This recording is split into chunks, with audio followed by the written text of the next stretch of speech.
2 সপ্তাহের মধ্যে আওয়ামী লীগকে নিষিদ্ধ করতে হবে। যদি আপনারা আওয়ামী লীগকে নিষিদ্ধ না করেন তাহলে ওই যমুনা ঘেরাও করা হবে। শেখ হাসিনার বিচার না করলে জাতি আমাদেরকে ক্ষমা করবে না।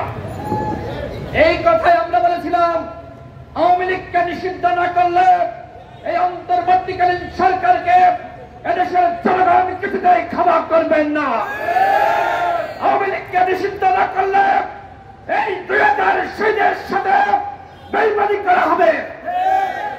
আপনারা দেখেছেন জাতিসংঘ তারা বাংলাদেশে যে গণহত্যা পরিচালিত হয়েছে তার উপরে বিস্তারিত রিপোর্ট প্রকাশ করেছে। সেখানে শেখ হাসিনাকে ফ্যাসিস্ট হিসেবে উল্লেখ করা হয়েছে। আওয়ামী লীগ মানবতা বিরোধী অপরাধ করেছে এবং এই যে গণহত্যা,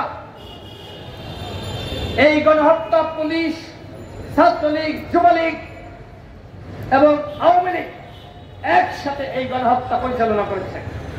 আপনারা ছাত্রলীগকে নিষিদ্ধ করেছেন, কেন এখন পর্যন্ত যুবলীগকে, পান্ডা লীগকে নিষিদ্ধ করলেন না? কেন শ্রমিক লীগকে নিষিদ্ধ করলেন না? যে অপরাধ ছাত্রলীগ করেছে আওয়ামী লীগ কি একই অপরাধ করে নাই?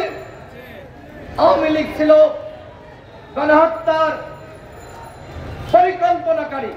সুতরাং সবার আগে দরকার ছিল আওয়ামী লীগকে নিষিদ্ধ করা, কিন্তু আওয়ামী লীগকে আপনারা নিষিদ্ধ করেন নাই। গণ অধিকার পরিষদ আপনারা দেখেছেন আমরা শুরু থেকে গণহত্যার বিচার এবং আওয়ামী লীগের নিষিদ্ধের দাবিতে প্রতিবাদ জানিয়ে আসছি।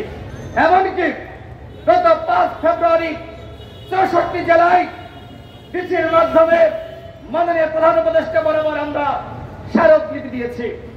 এই উপলক্ষে আমরা 2টা প্রেস ব্রিফিং করেছি। আগামী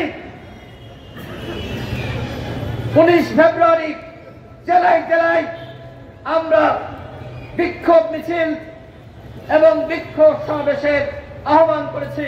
কেন? আওয়ামী লীগকে নিষিদ্ধ করার দাবিতে এবং গণহত্যার বিচার, গণহত্যাকারীদের গ্রেপ্তারের দাবিতে। আমরা এই অন্তর্বর্তীকালীন সরকারকে আলটিমেটাম দিচ্ছি, আগামী 2 সপ্তাহের মধ্যে আওয়ামী লীগকে নিষিদ্ধ করতে হবে। যদি আপনারা আওয়ামী লীগকে নিষিদ্ধ না করেন তাহলে ওই যমুনা ঘেরাও করা হবে। আওয়ামী লীগ গণহত্যা চালিয়েছে, এখনো পর্যন্ত ওই শহীদ পরিবারের হাজারি তারা ক্ষতিপূরণ পর্যাপ্ত পরিমাণ পায় নাই। আমরা দেখেছি আহতদের আত্মচিৎকার। এরপরেও যদি এই গণহত্যাকারীদেরকে গ্রেপ্তারে গরিবসী করা হয় সেটি কোনোভাবেই ন্যায্য হবে না।